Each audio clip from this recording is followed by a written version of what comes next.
CM Yogi Adityanath ने राजधानी लखनऊ में शिक्षा और स्वास्थ्य विभाग के कई कार्यक्रमों की शुरुआत की। सीएम ने स्कूल चलो अभियान और विशेष संचारी रोग नियंत्रण अभियान को लेकर सरकार के प्रयासों के बारे में बताया। सीएम योगी ने कहा कि शिक्षा हमारे प्रदेश की प्राचीनतम पहचान है। यहाँ के कई जिले शिक्षा और ज्ञान के लिए पूरे विश्व में प्रसिद्ध हैं। उन्होंने कहा कि हमारी सरकार ये पहचान हमेशा कायम रखेगी।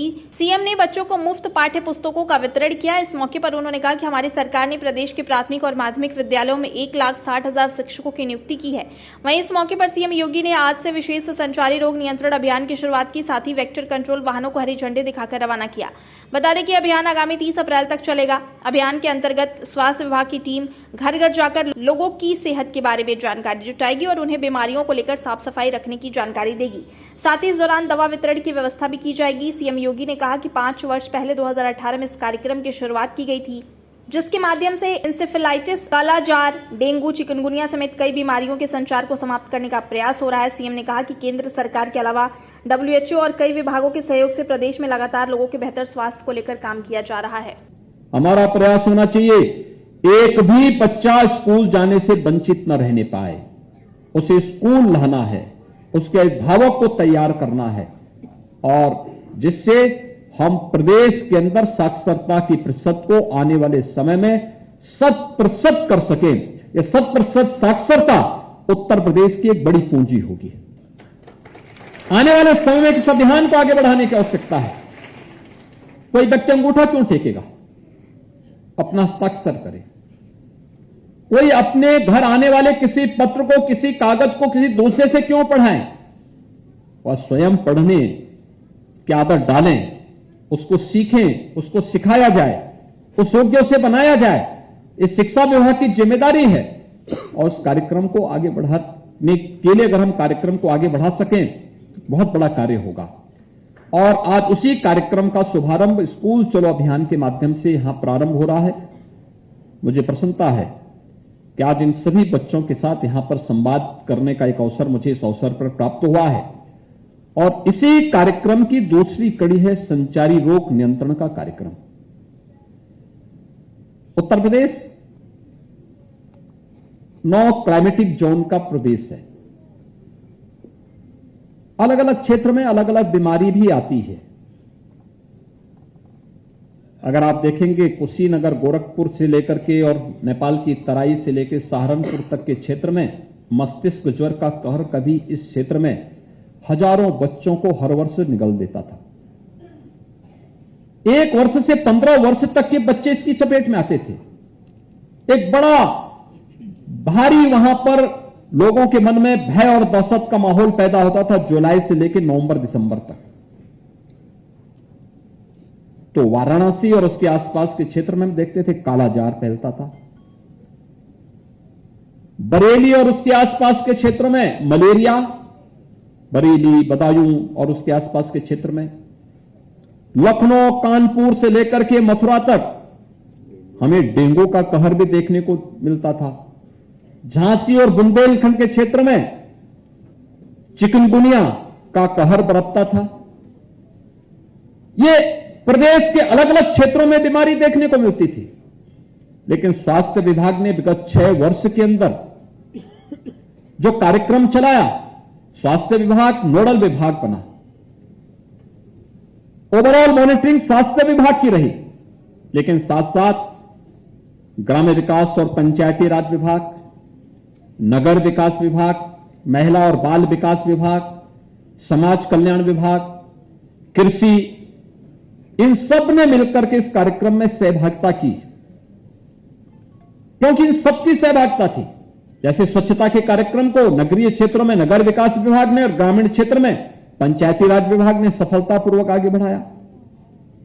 समय पे छिड़काव हो, फॉगिंग हो, एंटी लार्वा वहां पे स्प्रे हो, ये बड़े पैमाने पर प्रदेश भर में हम लोगों ने इस कार्यक्रम को आगे बढ़ाया था। और आज से ठीक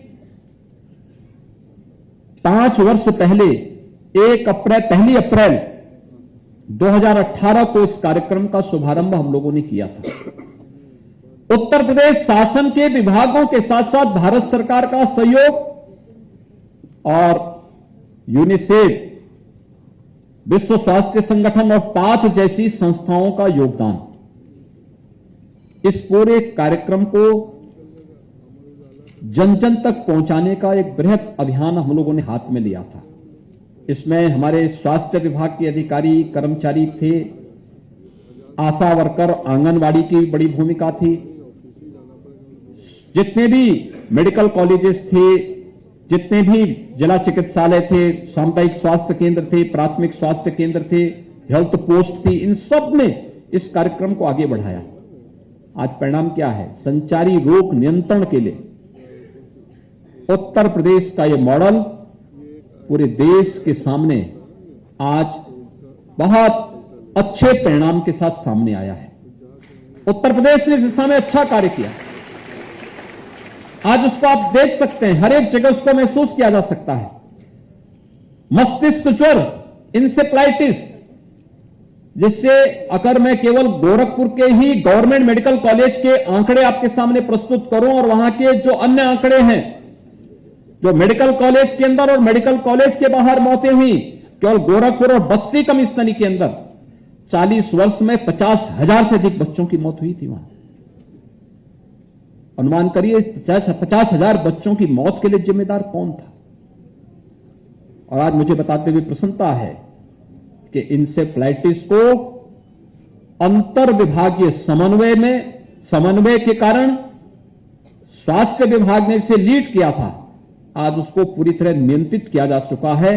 अब इंसेफ्लाइटिस से कोई मौत नहीं होती है। जिस स्थिति में पहुंचा लिया गया है, एक प्रकार से उसके उन्मूलन की घोषणा होनी बाकी है। शेष यह कार्यक्रम सफलतापूर्वक आगे बढ़ा।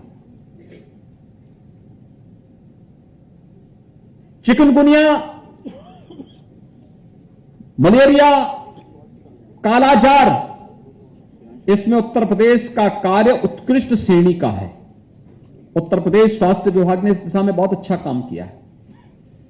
डेंगू नियंत्रण के भी प्रभावी कार्यक्रम कराए गए, उसके परिणाम बहुत अच्छे आए हैं।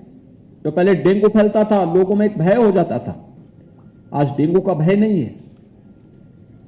एक सामान्य सी बीमारी रह गई है और इसीलिए इसकी चपेट में जितनी बीमारियां हैं, इनकी चपेट में ज्यादातर बच्चे आते थे। ज्यादातर बच्चे इसकी चपेट में आते थे क्योंकि इसमें मच्छर से ही फैलने वाली ज्यादातर बीमारियां हैं। मच्छर की प्रकृति अलग अलग हो सकती है और बच्चे चूंकि खेलते हैं, इनमें से कुछ मच्छर ऐसे थे जिनके सुबह और शाम काटने से ही बीमारी फैलती थी। कुछ ऐसे थे जिनके कारण जो किसी अन्य समय में नुकसान पहुंचाते थे। और इसलिए स्कूल चलो अभियान और संचारी रोग नियंत्रण का एक कार्यक्रम एक साथ यहां पे प्रारंभ किया गया है। इसमें सबसे ज्यादा भूमिका होनी चाहिए स्वच्छता की। स्वच्छता का है, शुद्ध पेयजल का है, इसमें बड़ी भूमिका होगी। एक स्वच्छता हमारे घर के आसपास, और मैं सभी अपने शिक्षकों से भी अनुरोध करूंगा, हमें इंटरेक्शन बढ़ाने की आवश्यकता है। केवल स्कूल में जाकर के केवल अपने पाठ्यक्रम को पढ़ा लेना ही एक योग्य शिक्षक का काम नहीं है। अभिभावक के साथ भी संवाद बनाना, सकारात्मक रूप से बच्चों के भावक को बच्चे के रिपोर्ट कार्ड के बारे में अवगत कराना। आवश्यक नहीं कि सभी बच्चे पारंगत हो, सभी बच्चे योग्य हों, यह आवश्यक नहीं। एक योग्य शिक्षक का दायित्व बनता है कि जो योग्य नहीं उसको योग्य बनाना। जो योग्य है तो अपनी प्रतिभा से है ही योग्य, लेकिन अगर आप कोई कमजोर बच्चे को योग्यता की श्रेणी में ला देते हैं, यह आपकी उपलब्धि होगी। अगर आपका बेहतरीन संवाद है और एक रचनात्मक और सकारात्मक सहयोग आप उन बच्चों के लिए उपलब्ध करवा रहे हैं, तो बच्चा आजीवन आपको सम्मान करेगा।